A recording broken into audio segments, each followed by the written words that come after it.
Assalamualaikum warahmatullahi wabarakatuh. Saya Febianto, mahasiswa dari Unila. Video ini saya buat untuk memenuhi tugas ujian akhir semester mata kuliah Politik Keuangan Negara yang diajar oleh dosen Pak Budi Kurniawan. Soalnya yaitu bagaimana jika Anda diminta oleh Menteri Keuangan untuk membuat kebijakan dalam rangka menanggulangi bencana COVID-19 yang terjadi di Indonesia saat ini. Saya akan mencoba untuk menerangkan beberapa apa itu yang dimaksud dengan COVID-19. Virus COVID-19 adalah salah satu virus yang satu keluarga dengan SARS ataupun MERS yang pernah terjadi di dunia ini. Virus ini mewabah hingga ke seluruh dunia sehingga dapat dikatakan dengan pandemi. Pandemi virus COVID-19 ini terjadi pada tahun 2019, tepatnya di akhir tahun, sehingga penyebarannya mulai berkembang pesat dari tahun 2020 dan Indonesia pun juga ikut merasakan dampaknya terhadap penyebaran virus COVID-19 ini. Berikut adalah beberapa informasi mengenai virus COVID-19 yang saat ini terjadi di dunia. Apa itu virus corona? Coronavirus adalah suatu kelompok virus yang dapat menyebabkan penyakit pada hewan atau manusia. Beberapa jenis coronavirus diketahui menyebabkan infeksi saluran nafas pada manusia, mulai dari batuk pilek hingga yang lebih serius seperti Middle East Respiratory Syndrome dan Severe Acute Respiratory Syndrome. Coronavirus jenis baru yang ditemukan menyebabkan penyakit COVID-19.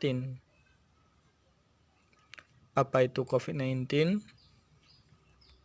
COVID-19 adalah penyakit menular yang disebabkan oleh jenis coronavirus yang baru ditemukan. Virus baru dan penyakit yang disebabkannya ini tidak dikenal sebelum mulainya wabah di Wuhan, Tiongkok, bulan Desember 2019.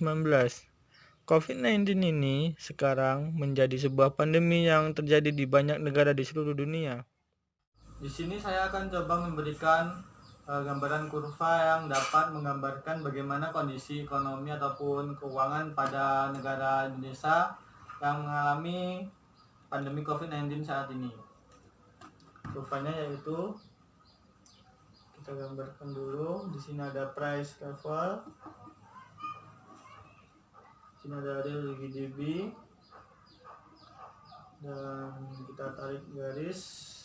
Di sini ada long aggregate supply dan kita buat di sini adalah supply dan di sini demand. Yang terjadi pada saat ini Indonesia mengalami resesi, yaitu garisnya ada di sebelah sini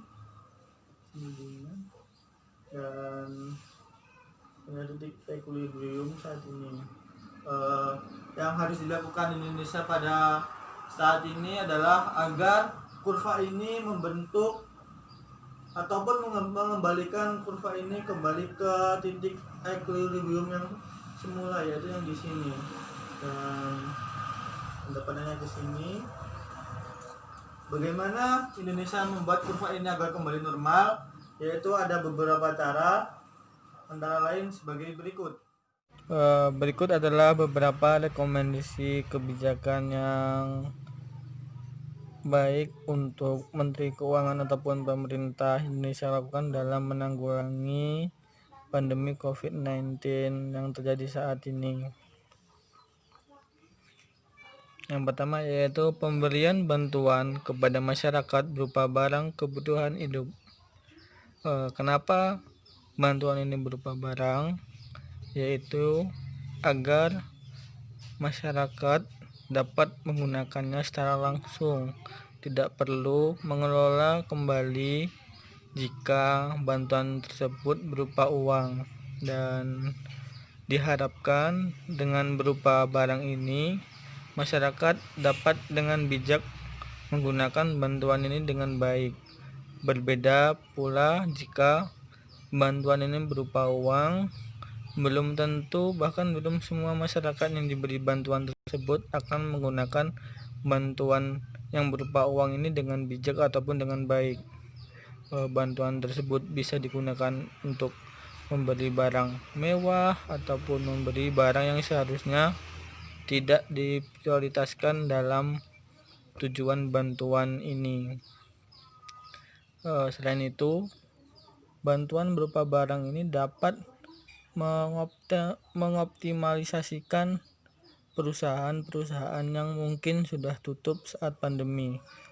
Pemerintah membeli ataupun meminta barang dari perusahaan ataupun toko-toko tersebut dan langsung diberikan kepada masyarakat, sehingga perusahaan-perusahaan ataupun toko-toko tersebut tidak mengalami kebangkrutan yang sangat besar.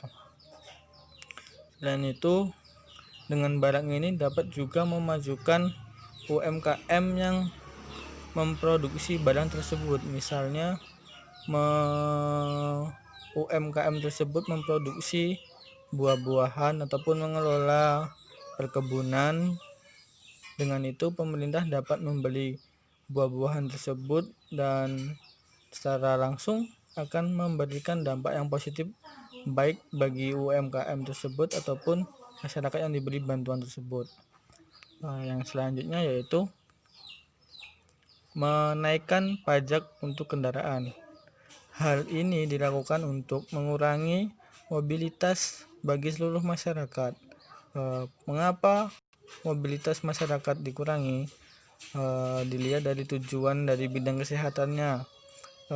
Virus COVID-19 ini akan menyebar dengan sangat mudah bila adanya kerumunan ataupun kelompok-kelompok yang saling berinteraksi, sehingga dengan menaikkan pajak ini secara tidak langsung akan membuat masyarakat ibaratnya malas ataupun tidak ingin untuk bepergian. Karena apa? Karena sedangkan untuk membayar pajak pun mahal, sehingga masyarakat akan menunda kepergian ataupun mobilitasnya sementara waktu. Selain itu, jika ada yang menaikkan pajak, pasti akan kas negara pun juga akan bertambah dibanding dengan waktu-waktu yang sebelumnya. Yang selanjutnya yaitu alokasi anggaran untuk bidang kesehatan. Sementara itu, APBN yang digunakan oleh pemerintah sebaiknya dialokasikan atau dipindahkan untuk menangani bidang yang terutama terkena, yaitu bidang kesehatan, karena COVID-19 ini berhubungan erat dengan kesehatan yang dialami oleh masyarakat Indonesia. Dengan diadakannya alokasi anggaran ini dapat mempercepat ataupun memajukan sarana-prasarana kesehatan yang digunakan untuk mencegah ataupun menanggulangi pandemi COVID-19 ini. Yang berikutnya yaitu menghentikan sementara impor barang. Seperti yang kita ketahui, jika negara terlalu banyak melakukan impor, maka akan mengalami defisit yang sangat besar. Maka dari itu, secara teorinya lebih baik kita mengekspor lebih banyak dibandingkan impor. Hal ini berpengaruh pada devisa suatu negara. Dengan menghentikan impor barang saat pandemi ini, maka suatu negara tidak akan memerlukan biaya yang banyak untuk usaha impor barang ini. Sementara dihentikan, ini bisa sangat menjadi peluang besar bagi produk-produk dalam negeri untuk menggantikan barang-barang impor tersebut, seperti halnya tas ataupun barang-barang yang lainnya. Baiklah, sekian video yang dapat saya buat pada kesempatan ini, dan saya pribadi minta maaf atas kesalahan yang terjadi pada video ini, karena manusia adalah tempatnya kesalahan, dan kritik ataupun saran sangat saya perlukan dalam pembuatan video ini ataupun hal-hal yang ada di dalam video ini, baik itu materi ataupun cara penyampaian. Saya minta saran dan kritiknya dari saudara-saudara sekalian, dan saya akhiri. Wassalamualaikum warahmatullahi wabarakatuh.